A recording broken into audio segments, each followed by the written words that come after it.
Afternoon. Today we are talking about polynomial inequalities. We are almost to the end of this unit, and no, it's been pushed back. So your test, so it was going to be Monday, but I'm going to be absent on Monday, so it's actually been pushed back to Tuesday. No, not after break. No, that would be terrible. You think after 2 weeks of doing no math, you want to come back and take a test? No, you really wouldn't. No, totally not. It's going to be on Tuesday. Right? Don't Yeah. you love that though? So on Monday will we just review? Yeah. Or what if I don't feel necessary? All right, so today we're talking about polynomial inequalities, and I'm changing some questions so they're more like what you're going to see. So we're going to be like scratching stuff out. But I think today is probably the thing that is like going to be the best thing in terms of, you'll see it again in calculus. Like today is the thing, okay? So for those of you that'll have calculus, which is like half of you next year, that'll be, make it really easy. Given a polynomial function, a polynomial inequality uses the greater than or equal to, less than or equal to symbol. So it uses an inequality symbol.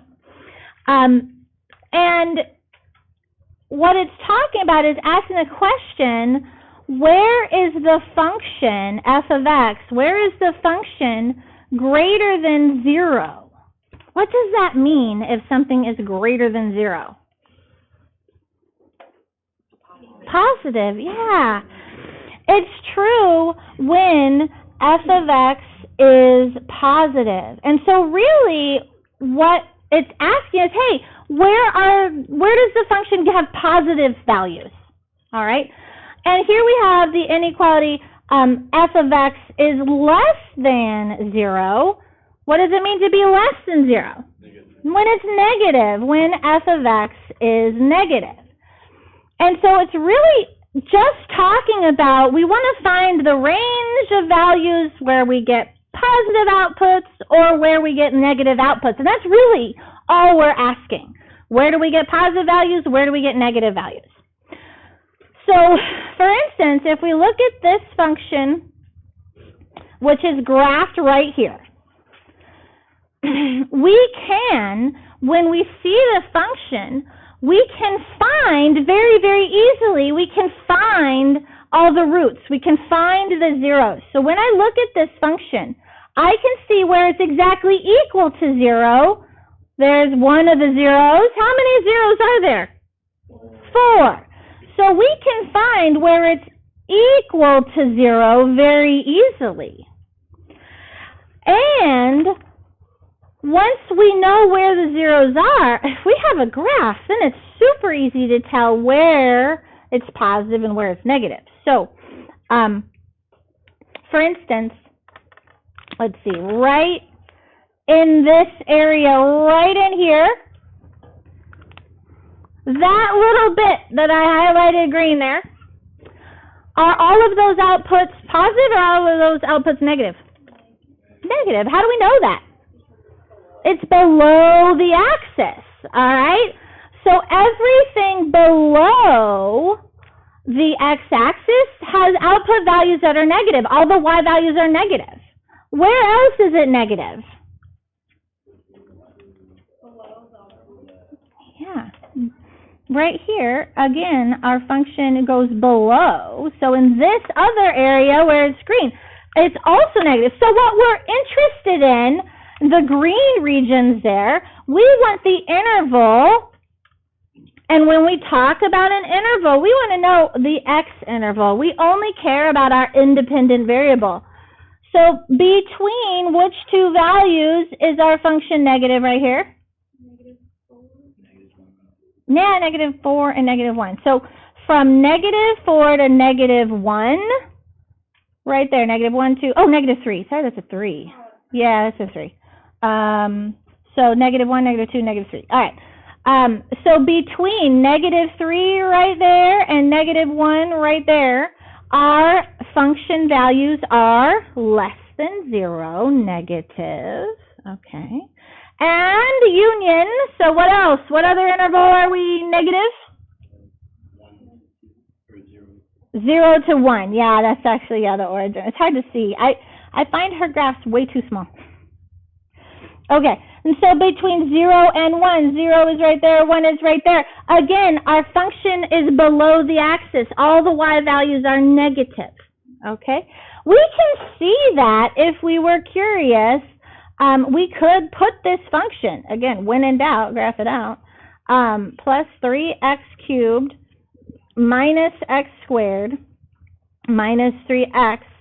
So we can actually see that on the table. If you look at the table, which is in blue there, so we could do second table, and when you look at from negative 3, so there's negative 3, it's a 0, but you can see a negative 2, it's a negative value. Let me change my table settings. Instead of going by 1, I'm going to go by 0.1. And so now when I look at the table, you can see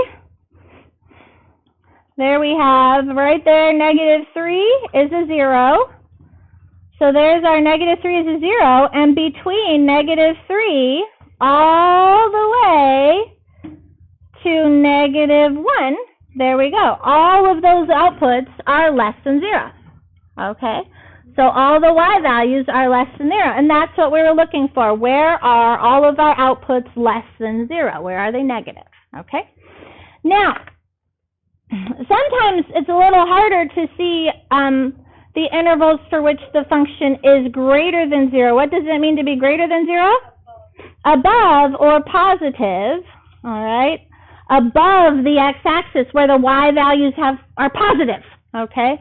So right here's our little interval in pink. That's a little hump there, that's above the x-axis. So what interval is that?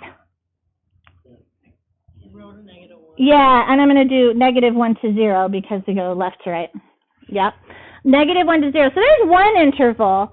Now here, all of this part of the graph is positive. All the y values are positive. What interval does that occur on?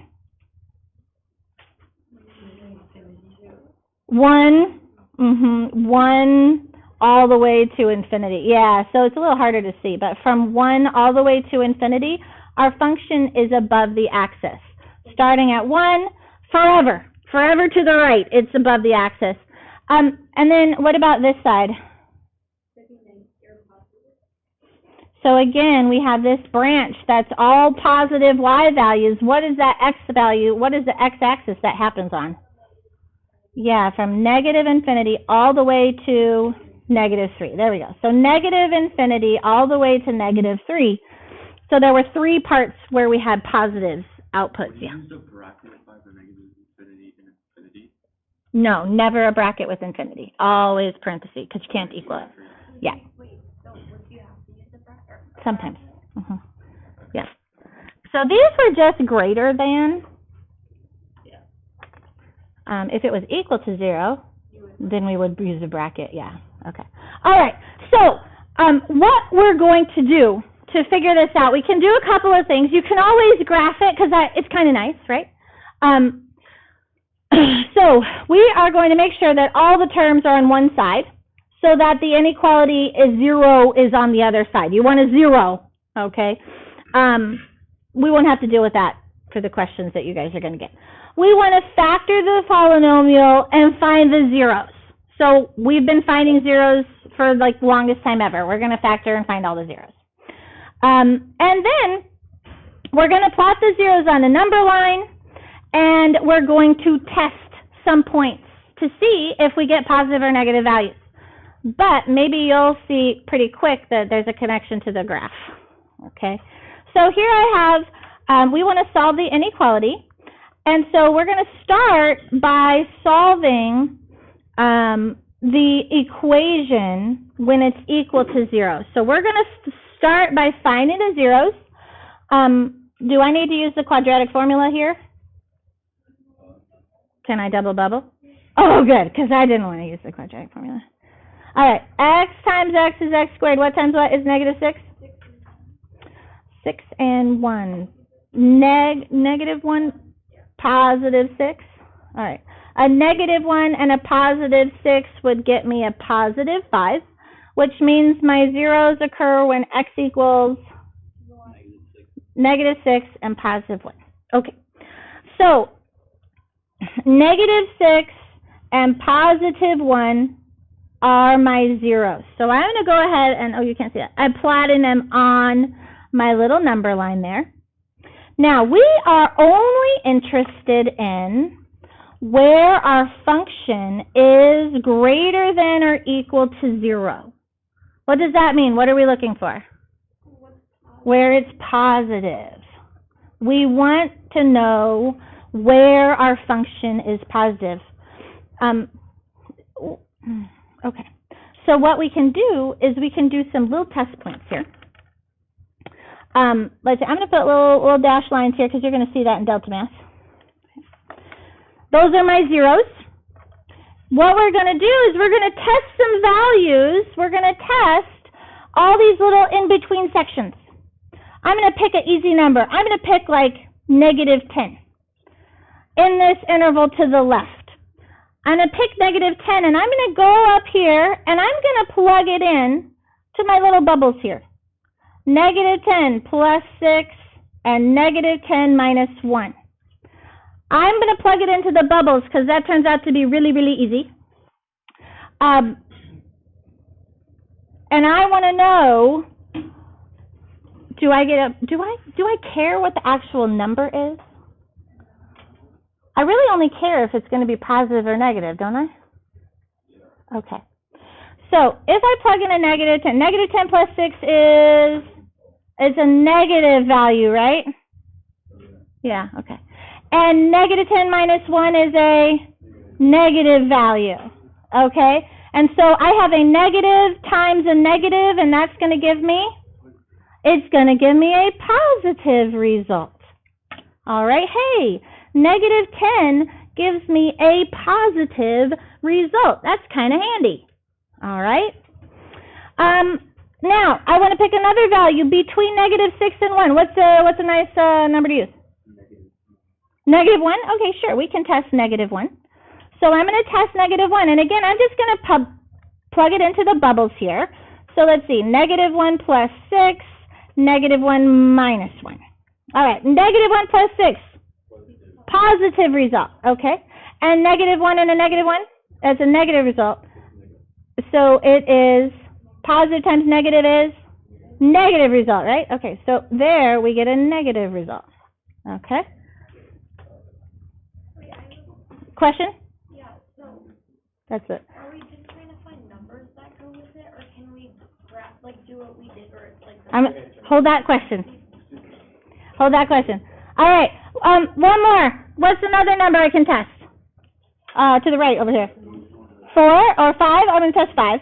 And it doesn't matter. Either number would be fine. Okay, so again, plugging it into my bubbles here. Let's see. 5 plus 6 and 5 minus 1. 5 plus 6, what is that? Positive result. 5 minus 1? Positive. Positive times positive is, hey, look at that. We get a positive result.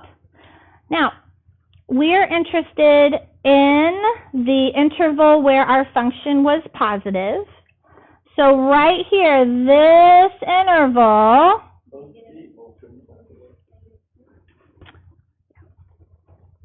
so all the way on the x interval from negative infinity all the way to negative 6, negative infinity to negative 6, I'm using a parenthesis because we just want to be greater than 0, not equal to 0, okay?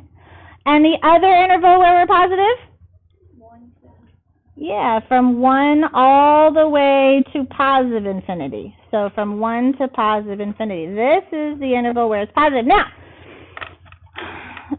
what shape is this? A parabola. And if you know that the zeros are negative 6 and 1, did you know that it was this shape? And do you see how that graph corresponds with positive, negative, positive? Is that helpful? Do we have to like plug in the numbers, or can you just look at the graph and do that for? Okay. So it's kind of putting a lot of things together, though. All right. This is half of calculus right here. Okay. Will you cross out the next one and put something like this down? X squared minus 7x minus 18 is less than or equal to 0. What are we going to do first? Double bubble. Find the zeros. So we want to find the zeros. We want to know where does it actually equal 0. That's always a good place to start. X times x is x squared. What times what is negative 18? Negative 9 and positive 2 is good. So that means x equals negative 2 and positive 9. Good. So I'm going to go ahead and graph those. Negative 9. Oh, negative 9 is right here. Negative 9. And positive 2. All right. Yeah. All right. So negative 9 and positive 2 are, I'm sorry. Oh my gosh. It is. I totally graphed those backwards, didn't I? Yeah. So sorry about that. Sorry about that. I totally screwed the pooch on that one. All right. Just kidding. I didn't have my erasable pens. I love those things. All right. Let me try that again. Here's positive 9. That's a better place. Positive 9. And negative 2. That makes a little more sense. Those are my zeros. And, okay. How do you want to do this? Do you want to do the testing method? You just want to graph it? Because you know that this is a parabola that is going up. Upward parabola. Okay. So we know that that should be positive, negative, positive. All right, and we're interested in what? We want to know where our function is less than or equal to 0. So we want to know where it's negative and 0. We're interested in where it's negative and equal to 0 because it's got the equal sign there. All right, the negative is right here in this region between what and what? Negative 2 and 9. Now, brackets or parentheses? Brackets. Why? Equal to 0. Yeah, because we want to know where it also equals 0. And we know that it equals 0 at the 9 and at the negative 2. So there is our solution from negative 2 to 9. All right, easy or hard? Wait, why do we use brackets? Why wouldn't you do the other one too? We're only interested in where our parabola is less than 0. Equals to, then you just do that. You don't do more than that. Well, we only have the one interval that's negative. Where here we had two intervals that were positive. Yeah? Okay. Yeah? Okay. So we were interested in just the negative interval there. Okay, questions on those? Those are the easy ones. There's slightly harder ones, yeah. Yeah, so again, I'm sorry, you're going to have to change some stuff. Okay, so the directions are, make a sign chart to solve the inequality. Plot the roots first. So these are the directions similar to the directions that you're going to see in Delta Math, so I would write them down. Make a sign chart to solve the inequality. Plot the roots first. And you can just strike through the question and write it below. So you're going to see stuff like this. Here we have 3x cubed times the quantity x plus 2 is less than 0. So the second type of question you're going to get in Delta Math today looks like this, where everything has already been factored for you, but we have lots going on here. There's multiplicity, all right? And I don't know if you remember about multiplicity, but that changes the behavior. Like, does it pass through with a kick? Does it bounce? That sort of thing. So it makes it a little harder. It's not as straightforward as just a parabola, okay? So for these, we are going to have to do a little sign chart. And this is, here we go. So just like before, we're going to do the roots first. The roots are where we are equal to 0. So we're going to set each part equal to 0. So 3x cubed gets set equal to 0, and x plus 2 gets set equal to 0. What does it mean if 3x cubed equals 0? What's x? Yeah, x equals 0. Okay. And here, x equals negative 2. Okay. So here are our roots at 0 and negative 2. And again, I'm going to go ahead and put these little boundary lines, and you'll see this, it does it in Delta Math. They put in these little boundaries here. Now, we are going to have to test points here because this is a little more complicated. So we're going to go ahead and test some values, but again, it's not that hard. We're just looking for where our function is less than 0 or negative. So all we care about, we don't need the actual numbers. We just need to know, is it positive or negative? Okay, so I'm going to pick a value over here. Maybe I'm going to pick negative 8. And I'm going to plug it in to my nice little factored form here. Let's see, so 3, I have negative 8 cubed, and then this is negative 8 plus 2. So I'm going to work this out and see what's going on here. What happens with negative 8 cubed? Do you get a positive or a negative result? You get a negative result every single time. And that's all I care about. I don't care what the number is. Does that make sense to you? Yeah. All right. And then over here, in the second bubble right here, negative 8 plus 2, what do we get? A positive or negative result? Negative. Okay? So we have negative times negative, which gives me positive result. So everything to the left of negative 2 is going to yield us a positive result. Not necessarily. Not necessarily. And that's what the powers are going to do. They're going to really change things up. You know, parabolas are super simple, but these things can do crazy things, all right? So it's not always going to be a positive, negative, positive, or negative, positive, negative. Not always. All right, so now here in the middle, I'm going to test negative 1 maybe, and I'm going to do that up here for you, okay? So again, I'm going to go back to my equation. I'm going to plug in a negative 1. Negative 1 cubed, negative 1 plus 2. And again, this is a product. We're just multiplying some things here. So the first thing, negative 1 cubed, positive or negative result? Negative. Negative 1 times negative 1 times negative 1 gives me a negative result. And here, negative 1 plus 2, positive result. And when I multiply the two together, what do we get? Negative. So right in here, we're getting a negative result in between negative 2 and 0. Now on the right-hand side, again, I can pick a number, any number to the right of 0. I'm going to choose 5. So again, plugging in the 5, 3 times 5 cubed and 5 plus 2. What is 3 times 5 cubed? Positive or negative? Positive. And 5 plus 2 is positive. So again, that's going to positive times positive gives me a positive result. All right, what are we interested in? Just the negative stuff. So just this negative interval right in between. So my solution goes from negative 2 to 0. Brackets or parentheses? Parentheses. Why parentheses? Not equal to. Yeah, we just want to be negative, not 0. All right. Yeah, wait, I don't get the bracket of it. So at negative 2, we are equal to 0. Do I care that I'm equal to 0? No, I'm just looking for less than 0. So if it's equal, you have the bracket. Yes. Yes. All right, let's look at number 4. These are bubbles that are nicely factored already. And again, our first job is to find the roots. So what do I get for my roots here?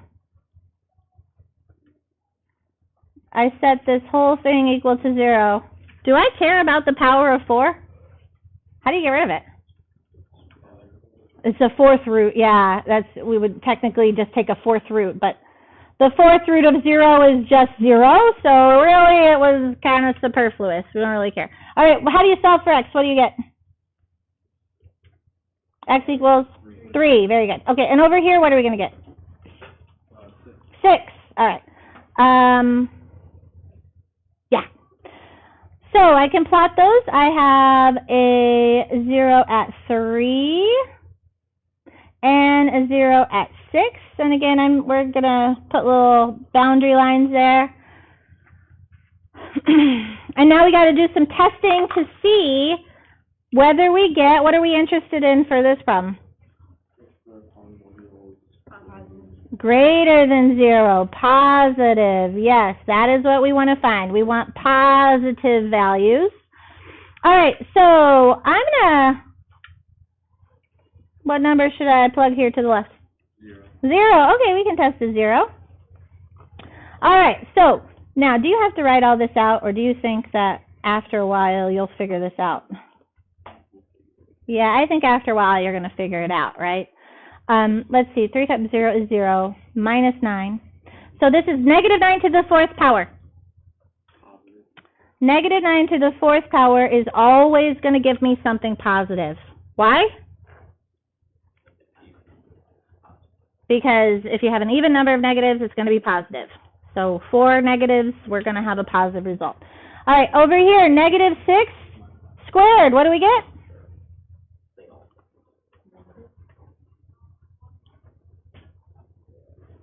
So negative 6 times negative 6 is positive. Yeah, again, we have an even number of negatives there, so we are going to get a positive result every single time.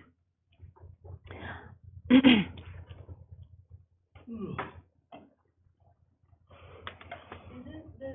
you still have to take away 9 from the 4? This is a power of 4? Not, yeah? Okay. All right, in between 3 and 6, what do you want to test? 4? Okay, we're going to test 4. So I'm going to come up here and do that up here. So let's see, that's going to be 3 times 4 minus the 9 to the 4th power. And then we have 4 minus 6 to the 2nd power. All right. Hey, wait a minute. Does it matter what's inside the parentheses if we take it to the 4th power? It's always going to be positive, isn't it? Anything to the 4th power is always going to be positive. What about anything to the 2nd power? Always going to be positive. Okay. So once again, now we get a positive result. And what if we tested like 10? It's going to be positive. Okay. This one is really tricky. Every single interval was positive. Yeah, so how do you do that? You write all, like, So the question is, if we go negative infinity to positive infinity, we've included the 3 and the 6. Are we supposed to include the 3 and the 6? We don't want the zeros. Yes. So yeah, we have lots of intervals here. We have to go from negative infinity to 3. Take out the 3, so we're using parentheses. 3 to 6. 3 to 6, and then union 6 to infinity. So this was a tricky one. We don't want to include the 3 and the 6 because they're equal to 0, not bigger than 0. Okay? So pretty tough there. We have to do everything but the 3 and the 6. Okay, questions so far? All right, let's do, what do you want to do, 5 or 6? 6? Okay. On 6, let's see. So once again, we need to start by finding the roots. What are our 2 roots?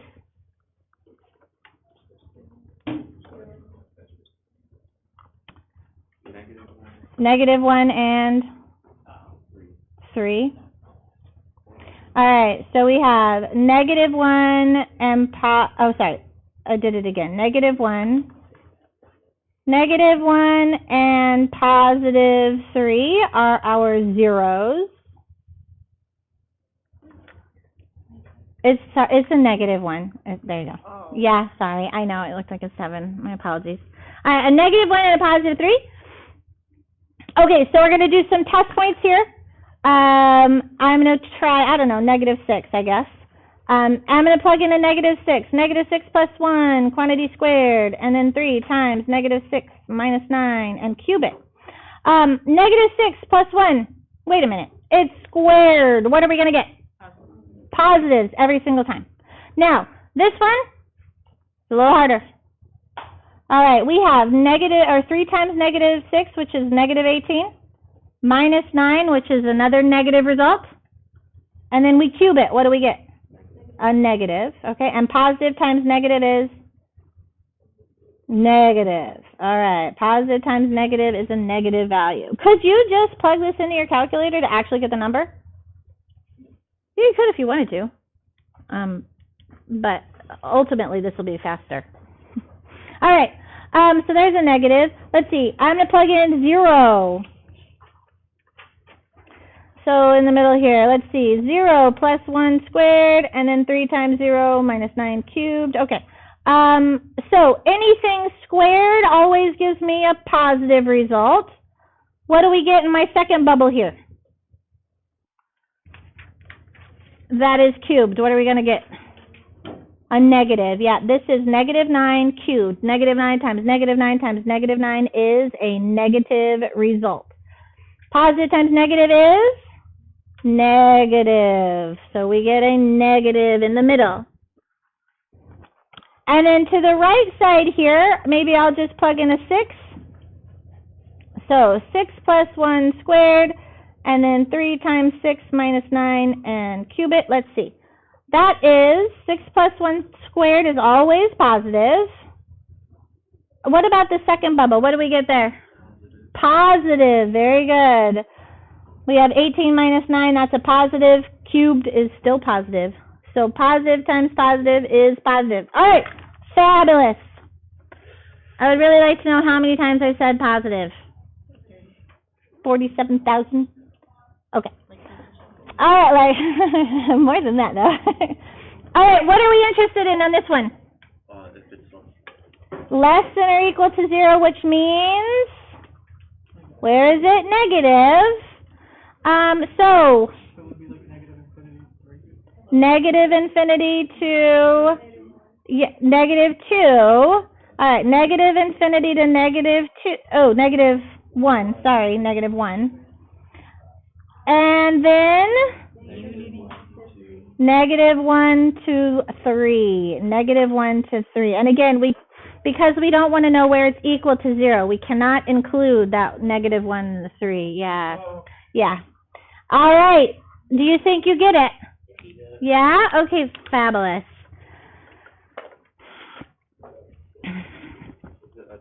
It is a delta net.